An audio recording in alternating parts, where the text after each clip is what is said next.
నన్ను పట్టుకోలేదండి ఎవరు అన్నారు తల్లుడి రా చూపిస్తా. మీ జాగీరు కాదు పోలీసులు, నీ జాగీరు కాదు ఇది. ఎందుకు తెంగి తినడానికి వచ్చారని చెప్పి నేను అడుగుతున్నాను. పోలీసులు కూడా చొక్కాలు ఇప్పేయండి, మీ బట్టలు ఇప్పేయండి పోలీసులు. ఎందుకు మీకు పోలీసు ఉద్యోగం? Prashant Reddy, you are unfit to be an IPS officer. నువ్వు ఐపీఎస్ కాదు కదా, టీపీఎస్ ఆఫీసర్. నీకు అంత సరదాగా ఉంటే ఆ కాకి యూనిఫామ్ తీసి వైట్ కాప్ బులుగు యూనిఫామ్ వేసుకో బ్రదర్ అని ఈ సభాముఖంగా ఆ పనికి మళ్ళీ ఐపీఎస్ ఆఫీసర్ కి నేను చెప్తున్నా.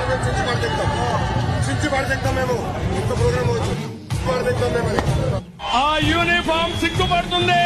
ఆయన చేద్దండి డిఎస్పీకి, ఆ సిఐకి సహకరించద్దండి. వీళ్ళు కూడా సంఘ విద్రోహ శక్తులే ఈ పోలీసులు. గట్టిగా పట్టుబడి వ్యతిరేకించండి.